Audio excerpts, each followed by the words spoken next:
ہتھیار رکھ دیے جائیں ضرور سنا جائے گا۔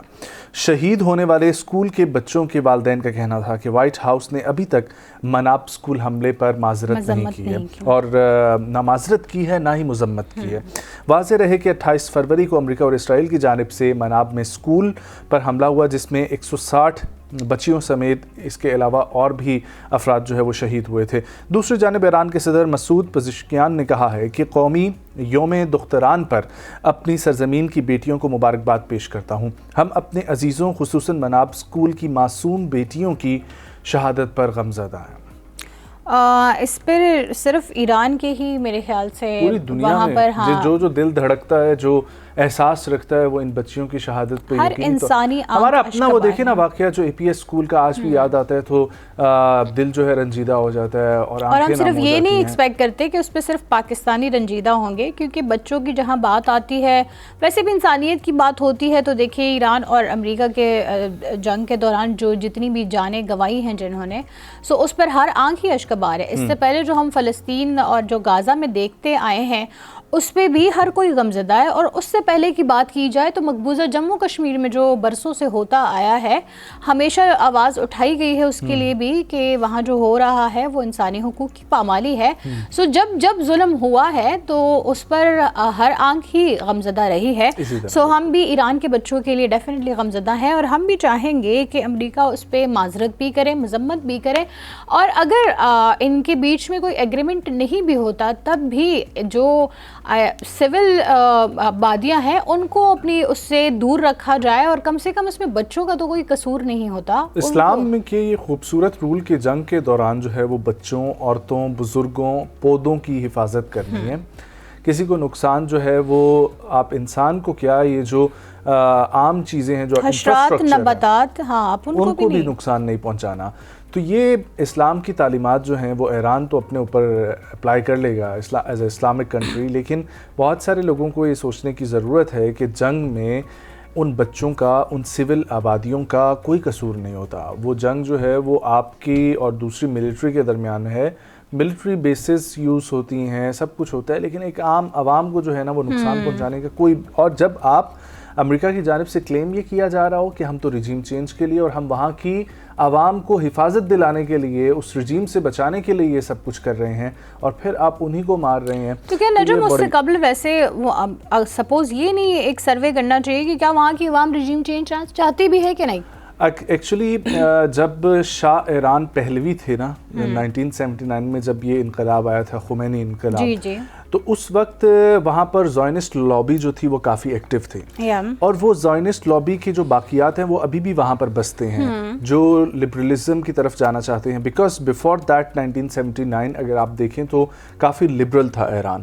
تو وہ بہت سارے لوگ یا بہت ساری خواتین جن کو پورٹری کیا جاتا ہے کہ وہ اپنی حکومت سے تنگ ہیں، آلدو ان کی تو اپنی منسٹریز میں جو ہے وہ فیمیل بیٹھی ہوئی ہیں، گورنمنٹ آفیسز میں فیمیل بیٹھی ہوئی ہیں، لیکن وہ ایک ایسا پرسپیکٹو بنا دیا گیا کہ شاید وہاں کا جو رجیم ہے وہ عورتوں کے خلاف ہے، عورتوں کی ایجوکیشن کی، ان کی آزادی کے خلاف ہے، حالانکہ ایسا وہاں پر بالکل نہیں ہے۔ ہمارے اپنے پرسنل بھی جاننے والے ایز اے قوم وہاں پر موجود ہیں۔ پھر وہی زائنسٹ لابی کے لوگ جب وہاں کے رجیم سے تنگ آ کر آؤٹ آف کنٹری شفٹ ہو گئے تو وہاں پر جا کے انہوں نے کلٹ بنانا شروع کیا، اور ایک پرسپیکٹو نے جنم لینا شروع کیا کہ ایران کے اندر خواتین کے اگینسٹ بہت سارا ظلم و ستم ہوتا ہے، ان کو آزادی نہیں دی جاتی، ان کو مرضی کے کپڑے نہیں پہننے دیے جاتے، اور وہ ایک پرسپیکٹو اور ایک نیریٹو جو ہے نا وہ بنایا گیا کہ ایران تو جو ہے وہ اتنا بیکورڈ ہے کہ وہ یہ ہے وہ ہے، حالانکہ آپ دیکھیں تو وہ ٹیکنالوجی میں اور بہت ساری چیزوں میں بہت ساری قوموں سے، انفیکٹ پاکستان سے جو ہے یہ ابھی پروف بھی کر دیا کہ ہم بہت ساری چیزوں میں بہت سب سے آگے ہیں۔ لیکن میرا سوال یہ ہے کہ اس سے پہلے 75 سال سے مقبوضہ جموں کشمیر میں جو ہو رہا ہے وہاں کے مسلمانوں کے ساتھ، بھارت کی جو پالیسیاں ہیں وہاں بیجا پالیسیاں میں کہوں گی، جو ظلم و ستم ہے وہ بھی ساری دنیا کے سامنے ہے، وہاں تو رجیم چینج کی بات کسی نے نہیں کی، کیوں نہیں کی گئی؟ لیکن جہاں اپنا مفاد میرے خیال سے نظر آ رہا ہے صرف وہیں کو نہیں، وہاں پر بھی تو آپ دیکھیں نا یونائٹڈ نیشن نے تو کیا ہوا ہے کہ وہاں پر ان کی مرضی کے مطابق جو ہے وہ انتخابات کروائے جائیں، فری اینڈ فیئر الیکشن ہو، لیکن وہ آج دن تک ہو نہیں سکے۔ بات وہی بات ہے، لیکن کیا وہاں پر بھی تسلط قائم کر کے یا پھر جو یہاں پر ہو رہا ہے ہم نے دیکھا ہے کہ ظلم اور جبر کے تھرو رجیم چینج کی بات ہو رہی ہے نا, کیا وہاں ہوئی ہے ایسی کوئی بات؟ 75 سال ہو گئے نا یہاں. تو رجیم چینج وہ کیسے کریں؟ وہ ایک پورا علاقہ تو نہیں ہے نا, انڈیا کا پورا تو نہیں سسٹم, وہ ایک چھوٹا سا علاقہ ہے جہاں پر پرابلم چل رہی ہے. وہ ڈسپیوٹ ایریا, لیکن ڈسپیوٹڈ ایریا بالکل وہ ہے, بٹ انٹرنیشنل جو ہے نا جو قانون ہے وہ سب کہتے ہیں کہ اٹس اے ٹو سائڈ وے, ٹھیک ہے, اور یہ آپ لوگوں کے آپس کا مسئلہ ہے, ٹھیک ہے, جس طریقے سے نگورنو کاراباخ کا آپس کا مسئلہ ہے, اور جو ایران کی اور رجیم ہے یا ایران کی حکومت ہے وہ ایران کا مسئلہ نہیں ہے, وہ پورا کنٹری, وہ امریکہ کا مسئلہ ہوا, وہ پورا کنٹری ہے. اور ہاں لیکن امریکہ کا مسئلہ تو نہ ہوا. بٹ یہ دونوں ڈفرینٹ کیسز ہیں, کیسز ڈفرینٹ ہو سکتے ہیں. انسانوں کے ساتھ جو ناروا سلوک ہو رہا ہے وہ ایران میں بھی ہو رہا ہے, وہ غزہ میں بھی ہو رہا ہے, وہ مقبوضہ کشمیر میں بھی ہو رہا ہے. وہ ایک ہی مسئلہ ہے اور وہ سب پہ ایکول ہے کہ اگر انسانی حقوق کی پامالی ہو رہی ہے تو چاہے وہ جہاں بھی ہو رہی ہے وہ سیم ہی ہے, وہ کہیں پہ بھی ڈفرینٹ نہیں ہے. ملک ڈفرینٹ ہو سکتا ہے, ڈسپیوٹڈ ایریا ہو سکتا ہے, بٹ جو انسانوں کے ساتھ ناروا سلوک ہے وہ سیم ہی ہے. آگے بڑھتے ہیں جی. عالمی منڈی میں خام تیل کی قیمت میں 7% اضافہ ہو گیا. اب جب تک جنگ ہے تب تک یہ تو دیکھنا ہی پڑے گا, کبھی اتار کبھی چڑھاؤ, کبھی جو ہے اور اس کی وجہ سے جو مسائل مزید درپیش ہو جاتے ہیں, اور انفیکٹ جو قیمتیں بڑھتی ہیں وہ تو بڑھتی ہی ہیں, لیکن جو اس سے سائیکلوجیکل ٹینشن ہمیں ملتی ہے کہ اب کیا کیا چیزیں مزید مہنگی ہوں گی, وہ ایک الگ چیز ہے. لیکن جب تک یہ کشیدگی چل رہی ہے, جب تک مذاکرات نہیں ہوتے ہیں, اس کا حتمی نتیجہ نہیں نکلتا ہے, تب تک یہ اتار چڑھاؤ جو ہے اسی طریقے سے بڑھتی رہے گی. اچھا, خبر کچھ ہے کہ خام تیل کی قیمت میں 7% اضافہ ہوا, جس کے بعد 89.80 ڈالر جو ہے نا وہ فی بیرل ہو گیا ہے, اور عالمی مارکیٹ میں تقریباً 2% اضافے سے $2.71 فی MMBTU گیس کی جو ہے نا وہ قیمت ہو گئی ہے. اور امریکہ نے ایرانی بحری جہاز پر قبضہ کیا ہے, جس کی وجہ سے سینٹرل کمانڈ سینٹکام نے کہا ہے کہ جہاز اب امریکی تحویل میں ہے. اور جب ایسا ایک طرف ہو رہا ہوگا تو ہاؤ کین وی ایکسپیکٹ کہ ایران جو ہے وہ آمادہ ہوگا اور مذاکرات کے لیے آئے گا آن ٹیبل. جو پاکستانی میڈیٹرز ہیں ان کو بھی یہ سوچنا چاہیے کہ اس چیز کے بارے میں کچھ کرنا چاہیے کہ یار ایران کے ساتھ اگر یہ زیادتی ہو رہی ہے تو ایران کو, اس کو امریکہ کو اس کے اوپر روکنا چاہیے کہ ان کا جہاز کو ریلیز کریں. ہاں, ان ساری چیزوں پہ ہی بات چیت ہو رہی ہے, تبھی شاید تھوڑا ڈیلے کا بھی شکار ہیں. But let's hope for the best. آج ٹیوزڈے کا دن ویسے مقرر کیا گیا تھا ڈیلیگیشنز کے ارائیول کا.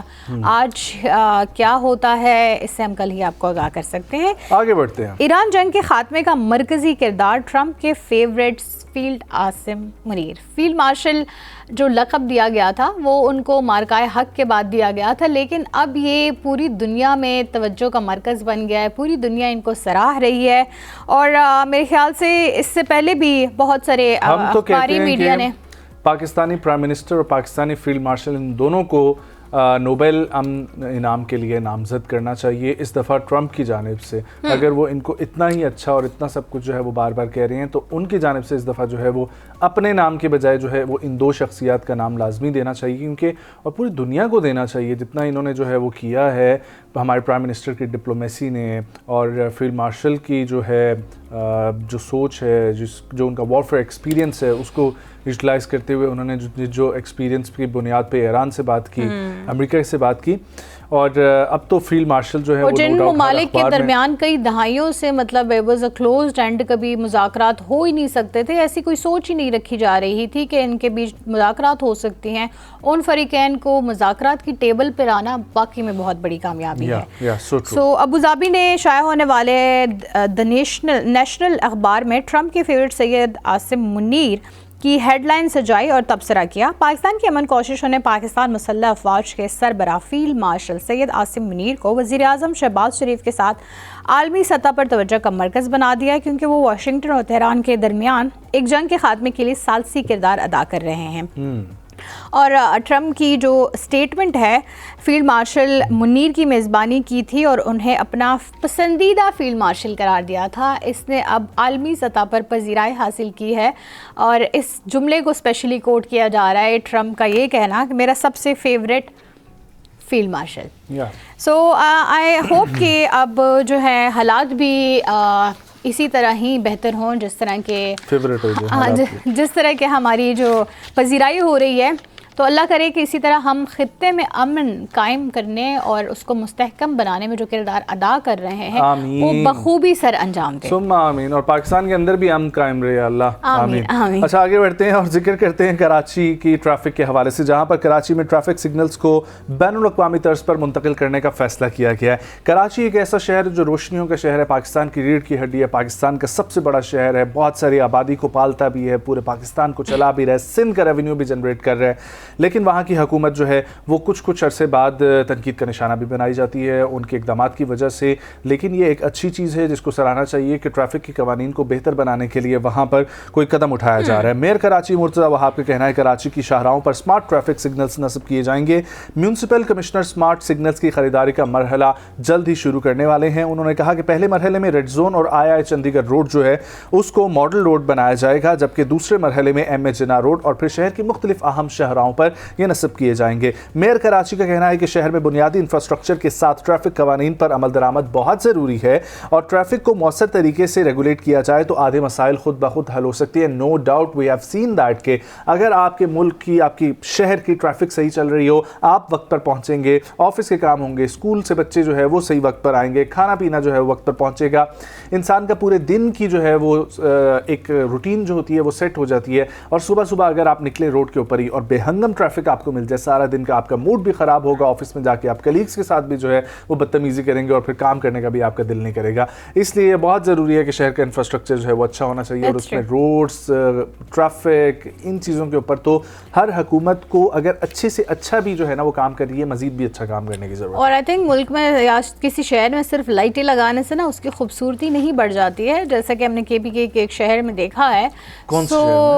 پشاور میں خوبصورت بنانے کے لیے اس کو صرف اور صرف وہاں پہ لائٹیں جو ہیں وہ زیادہ کرتی ہیں. اور میں ہمیشہ جب بھی وہاں وزٹ کرتی ہوں آئی ایم لائک کہ کیا تبدیلی لائے ہیں. مطلب ٹھیک ہے اس سے پہلے کی تبدیلی کی بات ہے, ابھی ریسنٹ میں ایک سال کی کے پی کی پولیس اچھی ہے, اس کے بارے میں آپ کے کیا؟ ہاں یہ کہا جا سکتا ہے اکارڈنگ ٹو میرے خیال سے دوسرے صوبوں کے, ہاں تو وہاں پولیس جو ہے وہ اپنا کردار بخوبی انجام دے رہی ہے. میرے خیال سے اگر میں سارے اس کی بات کروں, اداروں کی بات کروں, تو اس میں سے اگر احسن طریقے سے اپنی ڈیوٹیز انجام دے رہے ہیں تو کے پی کی پولیس ہی ہے. اچھا میں نے بھی یہ دیکھا ہے کہ جتنے بھی ایریاز میں ٹریولنگ کے لیے جانے کا ایکسپیرینس ہوتا ہے, ٹورسٹ پولیس جو ہے وہ کے پی کی بہت اچھی ہے. اس دفعہ تو ہم نے پنجاب کی پولیس کو مری میں جو صورتحال ہوتی ہے برف باری کے بعد بہت ایکٹیولی کام کرتے ہوئے دیکھا, مشینری کے ساتھ کام کرتے ہوئے دیکھا. Hats of two Maryam Nawaz.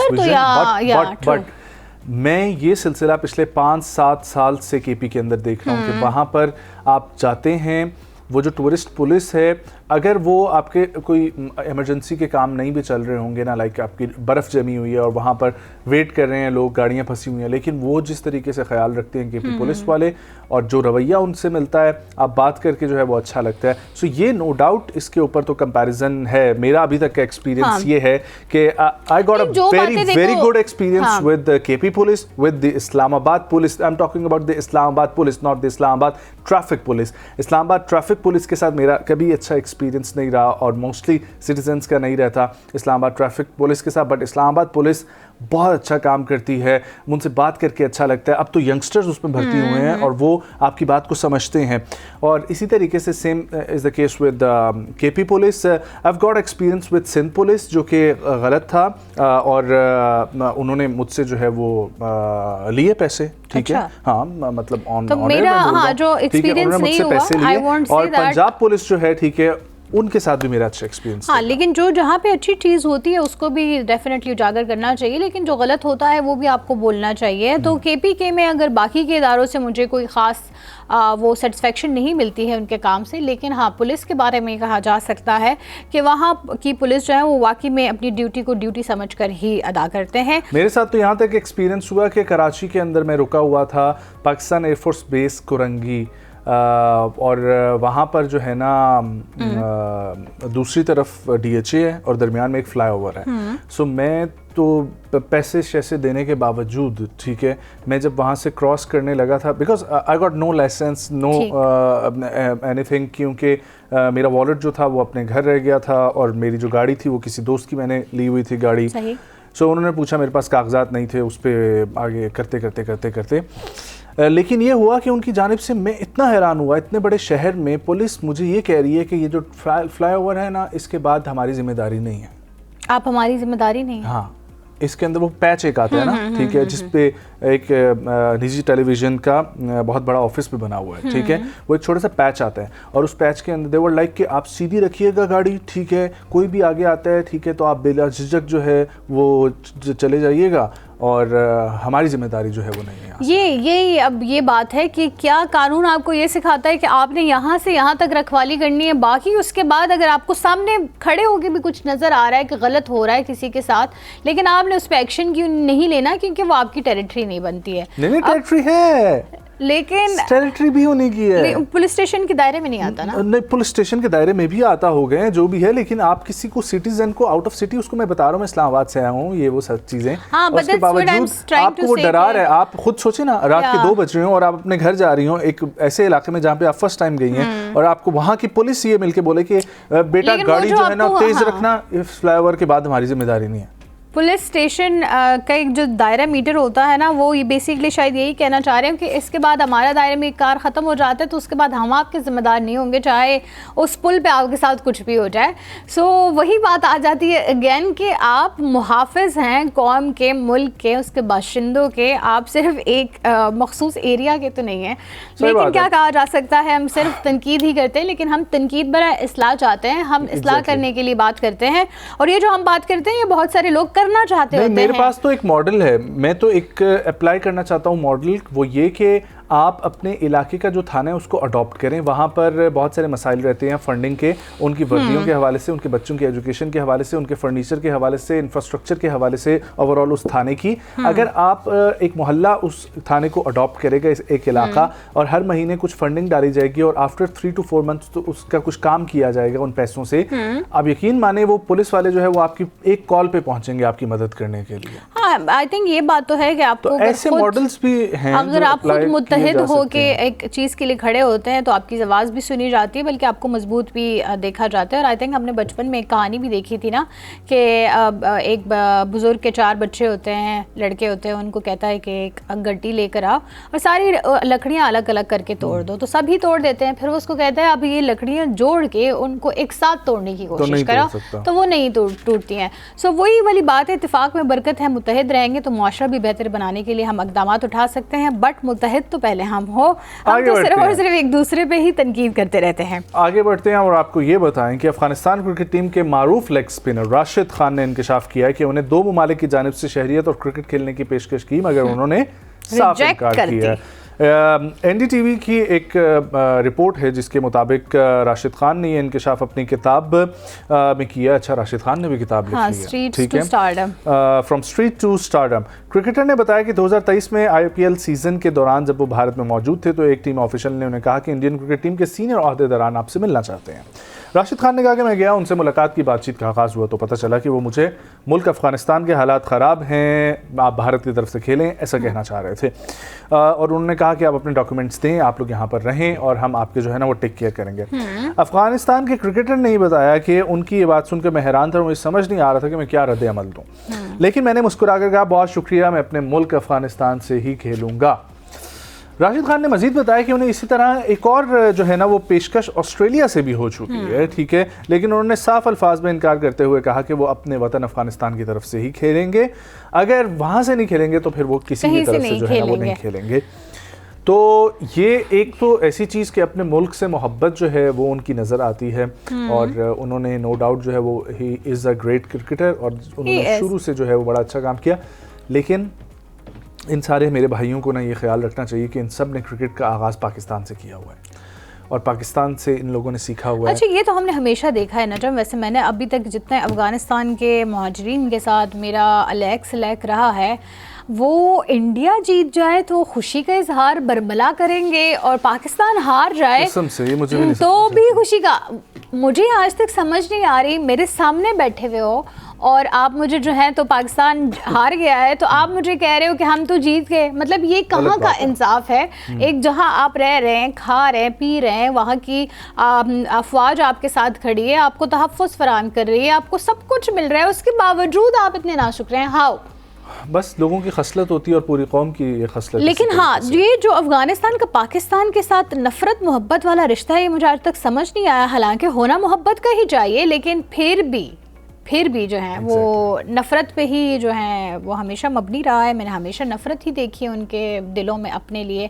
اب وہ حالانکہ اتنی نفرت, حالانکہ ہمارے ملک میں آ کے ہمارے سامنے بیٹھ کے وہ پاکستان کرکٹ ٹیم کے بارے میں ایسی بات کرتے ہیں, پھر بھی ہمارے دلوں میں ان کے لیے نفرت کے جذبات نہیں آتے. بٹ آئی ڈونٹ نو, اسی لیے مجھے افغانی برگر بالکل نہیں پسند. آئی ڈونٹ نو, لیکن افغانی برگر تو ایسی مجھے بھی نہیں پسند. مطلب ایک منتو میں کھا لیتی ہوں, یوں ڈال کے وہ جو فرائز دے دیتے ہیں اور اس کے اندر وہ ہاٹ ڈاگس اور وہ چیزیں ڈال کے, مطلب کیوں, وہ کیا ہے. لیکن مجھے منتو پسند ہے, منتو مجھے پسند ہے. ٹھیک ہے, منتو از فرام ہمارا یہ گلگت والی سائڈ اور چائنیز سائڈ, ڈمپلنگز, ہاں ان کو وہ ڈمپلنگز کہتے ہیں. والی طرف سے ہزاروال والی از ا سائڈ لٹل سے ڈفرنٹ فرام منتو, ڈمپلنگس. ٹھیک ہے, سب ایک ہی کس میں بہن بھائی ہیں تقریباً, لیکن ہاں یہ بات ہے. آخری خبر آپ لوگوں کے ساتھ شیئر کرتے ہیں جو کہ ہماری انٹرٹینمنٹ انڈسٹری سے ہے. جو ریما خان معروف اداکارہ ہیں, انہوں نے ریما خان کا معروف اداکارہ کو تھپڑ مارنے کا اعتراف جو ہے وہ سامنے آیا. پاکستانی فلم انڈسٹری کی سابقہ معروف اداکارہ پروڈیوسر ریما خان نے انکشاف کیا کہ انہوں نے ماضی میں ایک مشہور اداکارہ کو زوردار تھپڑ جو ہے وہ جڑا تھا.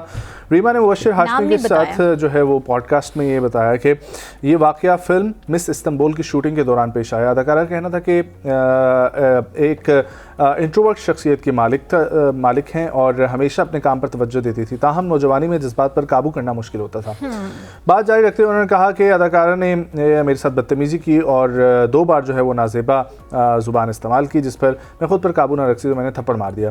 اس عمل پر انہیں افسوس بھی ہوا, لیکن جو ہے وہ واقعے پر نادم بھی ہوئی اور مجھے چاہیے تھا کہ صبر سے کام لیتی, لیکن بعض اوقات بدلہ جو ہے وہ خدا پر چھوڑ دینا چاہیے. بالکل, یہ میرا بھی ماننا ہے. لیکن کبھی کبھار, اور میرا خیال ہے ان جو ایکٹریس جن کو تھپڑ پڑا تھا انہوں نے بدلہ جو ہے وہ اللہ پہ چھوڑ دیا ہے. میرا نہیں خیال وہ بدلہ اللہ پہ چھوڑ دیں, وہ تو بہت ہی جذباتی خاتون ہے. پچھلے دنوں بھی میں ان کا ایک پوڈ کاسٹ دیکھ رہی تھی جس سے وہ واک آؤٹ کرے. مس استنبول میں کون تھی ان کے ساتھ ساتھی اداکارہ؟ میں نے تو مس استنبول دیکھی بھی نہیں ہے. دیکھی تو نہیں ہے, ہاں, لیکن پھر بھی دا پوائنٹ از کہ آپ تھوڑا سا سوچیں کہ کون تھی.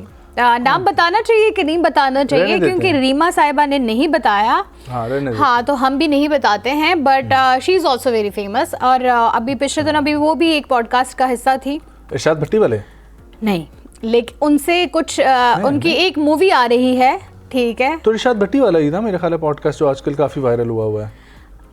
سائیکو مووی آ رہی ہے ایک, وہی ارشاد بھٹی کا آپ نے وہ نہیں دیکھا پوڈ کاسٹ؟ میں نے ان کی بات نہیں سنی, جو ہاں اینکر کی بات نہیں سنی, میں نے ان کی بات سنی. جواباً جو انہوں نے جواب دیا وہ بھی اٹس اے ڈفرنٹ کیس. میں حیران پریشان اور ہوتا ہوں کہ میڈیا ایتھکس نامی کوئی چیز ہی نہیں رہی, ختم ہوتی جا رہی ہے سوشل میڈیا کے اوپر. اس پوڈ کاسٹ کے بارے میں بہت سارے لوگوں کا یہ کہنا ہے, ہاں, جو ارشاد بھٹی ایسے پوڈ کاسٹر سامنے آ رہے ہیں جو پتہ نہیں کیا اگلے کی تصحیح جو ہے وہ کرنے کی جو ہے وہ کوشش کرتے ہیں, لیکن اور ان کی یہ میکسیمم کوشش ہوتی ہے کہ اس کو تنگ کروں, ٹھیک ہے, اس کے مالی معاملات اس کو تنگ کروں, ٹھیک ہے, اس کو پرووک کروں, یہ کچھ دے گا تو ریٹنگ بڑھے گی, یہ وہ. اب جیسے انہوں نے بہت ہی پرسنل سوال پوچھے جو کہ پوڈ کاسٹ پہ آپ کو نہیں پوچھنے چاہیے, اور اسپیشلی اگر آپ پوڈ کاسٹ پہ کسی کو انوائٹ کر رہے ہیں اور آپ اسے یہ کہہ رہے ہیں کہ جی میں اسپیسیفکلی اس پروگرام کے حوالے سے آپ سے کویسچنس کروں گا, اور پھر آپ وہاں جاتے ہیں تو وہاں سے آپ سے ذاتی نوعیت کے سوال ہوتے ہیں اور وہ بہت ٹریگرنگ ہوتے ہیں, اور اس لیے انہوں نے واک آؤٹ بھی کر لیا اس پوڈ کاسٹ سے. لیکن یہاں پر یہی سوال آتا ہے, میں ہمیشہ یہ بات کرتی ہوں کہ ہمیں لائسنس کانٹینٹ کریٹرز جو ہیں وہ پروڈیوس کرنے چاہیے, جن کے پاس لائسنس ہو کہ وہ پوڈ کاسٹ کریں. اگر پوڈ کاسٹ کی بھی پھر نیش اپنی ہونی چاہیے کہ آپ نے کون سی نیش کے تحت جو ہے وہ چلانا ہے. یہ جو لائسنس والی بات ہے نا, یہ بھی آپ کیا بات کر رہی ہیں, مطلب لائسنس یہ جو صحافی وہ کر رہا تھا پوڈ کاسٹ, اتنا سیزنڈ جرنلسٹ, اتنے سینئر اینالسٹ ہیں وہ, ٹھیک ہے, ان کو وہ پاس نہیں ملے گا, مل جائے گا جو جس قسم کا آپ پاس بولیں گے چلانے کے لیے چینل کو مل جائے گا.